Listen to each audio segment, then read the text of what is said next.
Humili kagabi kasangga ay kagabi Sunday, kahapon ng Sunday mass na. Kasi tungkol ito sa the ascension of Jesus. Yung ako kasi kasangga pagka nagsisimba, minsan pagka yung sa ngayon kasi kasangga yung dito kasi sa Australia, karamihan ng ano ngayon, yung humili dito sa Australia, yung kung paano maghumili yung mga pare, yung binabasa na lang, yung may guide na sila, ganun. Na sanay kasi ako sa atin, sa Pinas. O dati pa sa amin noon sa Kondobulin, nung nandun kami sa Kondobulin noon na, yung paghuhumili ng pare ay talagang walang binabasa. Nasanay ako sa ganun at mas gusto ko yun, yung pag ang pare nagbibigay ng humili, yung wala silang binabasang ganun format. Ngayon kasi karamihan dito sa Australia, binabasa na lang yung nandoon. Kaya minsan, minsan sa misa, pag yung humili, aminado ako na minsan inaantok din ako dahil nga naboboring ako doon sa pagka yung binabasa na lang ng pare yung humili nila kasulat na. Mas gusto ko pa rin yung parang galing sa kanilang yung wala silang binabasa. Mas gusto ko yun. Akin lang naman personally. So nasanay kasi ako sa ganung klaseng na malagal na panahon sa ganung klaseng pagbibigay ng humili. At mas gusto ko yun. Mas nagiging attentive ako. Ngayon kasi binabasa na lang ng mga pare yung humili. Parang hindi ako minsan nagiging attentive. Minsan inaantok ako.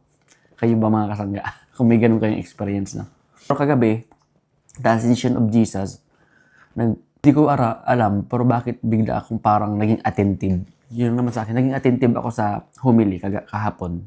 Although binabasa pa din, pero naging attentive ako sa humili kahapon. At sa dami ng sinabi doon all about the ascension of Jesus, meron lang akong mga na tandaan at pumasok sa aking isip na mga mahalagang bagay, no?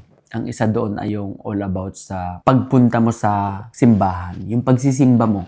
Ang sabi doon ay, minsan nga naman tayo sa buhay natin, masyado tayong mga nakatingin sa paligid natin. Pumupunta ba tayo ng simbahan? Ang focus natin ay masyado tayong mga nakapokus sa tao, surroundings natin. Minsan masyado tayong, di ba, minsan nga, doon tayo sa kabilang simbahan dahil maganda ang mga music doon. Doon tayo sa kabilang simbahan dahil maganda yung yung ambience doon, parang gano'n. Minsan, wag tayo dyan sa simbahan na yan dahil pangit ang kanta dyan, okay? Pangit ang mga nagsiserve dyan, gano'n. Pangit yung pamamalakad dyan. Minsan may mga gano'n tayong sa ating buhay, di ba? Kaya nga tayo minsan sumisimba sa isang simbahan na gano'n dahil doon tayo mas parang komportable magsimba, di ba?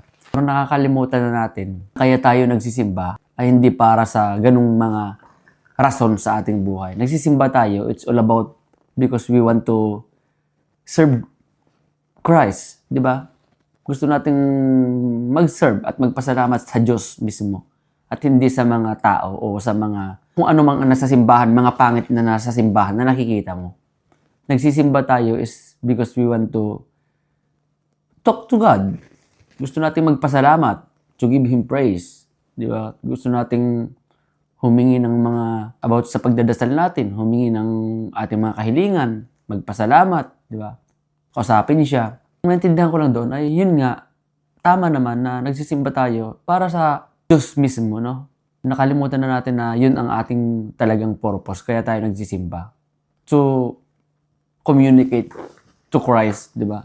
Kaya naman, kung masyado nga naman tayo nakatingin sa mga bagay sa palibot ng simbahan, sa pangit kung ano may nakikita ka man na pangit, sa tao, o sa kung ano man ang klaseng serbisyo ng isang simbahan, sa mga parishioners, di ba?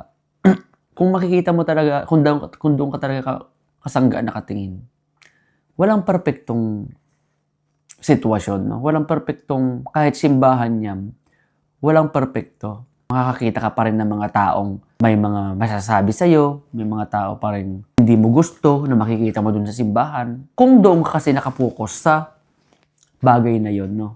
Yun lang yung parang nagigit kong points, no? Minsan doon tayo masyadong nakatuon sa ating buhay at nakakalimutan na natin na kaya tayo nagsisimba ay para sa Diyos at hindi para sa ibang bagay. Yun lang makasangga. Means, yun lang nang napulot ko kahapon sa All About Ascension of Jesus, no? Siyempre, yung iba naman, given naman na yun na kung naniniwala ka na buhay ang Diyos, buhay si Kristo, buhay si ang Christ, di ba? Maniniwala ka. Kung naniniwala ka doon kasangga, susundin mo ang kanyang mga ginawa, no? Susundin mo yun dahil nga naniniwala ka. Kung naniniwala ka, mag-action ka din base sa kanyang kagustuhan, no? Yun lang kasangga ang ating... Nagkaroon lang ako kahapon ng chance na makinig sa humili at yun yung aking mga napulot na mga aral, no? Yun lang, kahit minsan nakakaantok sa humili, makinig pa rin tayo. Yun lang ang ano ko sa pagbabasa ng humili at saka yung dating mga na kasanayan natin na walang binabasa yung mga pare. Minsan may napupulot din tayong ano, no? Kaya tayo nagsisimba, no? Yun yung kasi yung humili ang isa sa pinaka-inaabangan ko sa pagsisimba din, di ba? Kasi doon natin natututunan yung ating mga malalalim pa na ating mga connection sa Diyos, no? Yun lang kasangga.